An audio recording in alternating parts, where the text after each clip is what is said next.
something I say a lot to people is I have quite a lot of anxiety as well. So like I'm not this fucking super confident person. Yeah.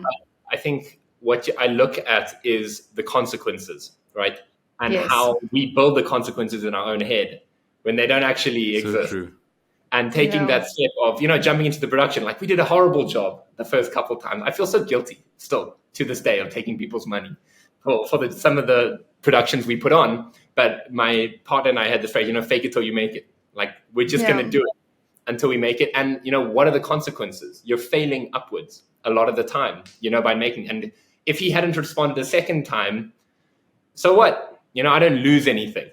You don't lose more whether you message him once or twice. Yes. Yeah. I keep trying to tell people, like, just take the jump off the springboard, because there is no, people will judge you more for giving up than they will for, trying your best. Trying too hard. Yeah. Yeah. Try hard. I would definitely define myself as a try hard. What I do. But yeah, so I messaged him. We met at Burger and Lobster. We got drunk. We found it. Yeah, they got me too. I didn't know. That was just so casual. I did not Classic interview.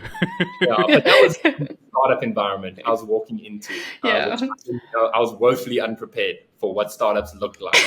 At UCT, all they told us was about big companies, like Capitec, Investec, you're going to go work as a business analyst with a suit. And they never mentioned the startup. No one at any point mentioned starting your own thing. So, so the thing that actually got me across the line was the kind of ideas and projects I had done, not the degree or anything else around that. So CV stuff is about like experience and going out and doing things. The fact that I had a little computer business where I was selling networking stuff. Because one of the things that got me, I was like, okay, well, you can set up the network for the office. It's like, sure. I never set up a network for an office before.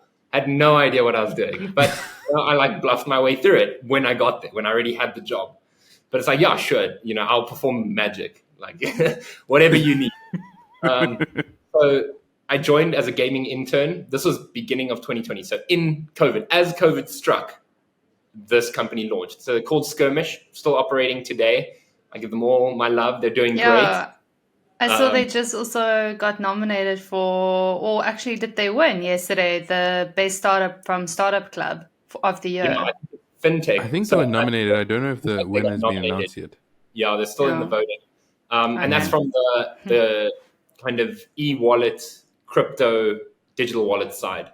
That is the one part of the platform. But when we started, we pivoted several times. And when it started, it was just peer-to-peer wagering. And it was myself, the CTO, the two founders, and one dev, right? And we fucked around in the dark for like a full year. It was a wild time. Just as COVID hit, we realized we needed an office. So we got a little office in COVID, got our little essential worker badges, and kind of bluffed our way and learned how to create a platform. So I started as a gaming intern, knowing the gaming industry was kind of my thing. So and I also did a lot of community growth right at the beginning stages because I knew how to build community and form a Discord and put on tournaments. And then through my degree, what I was enabled by my degree was the fact that I could look at systems and data. So I got into product through the data side. Is we would have these flows of like, how do you get into the app? And I would see the data and I'd say, okay, well, what makes sense in terms of capturing information from users as they move through an app? To get technical now, to jump into technical, but as people move through an app, you start with a big funnel and it kind of, every layer people drop off until you get your last little bit who are paying. And I could see how the data flowed between that and how the experience was. And I started kind of giving my 2 cents, you could say.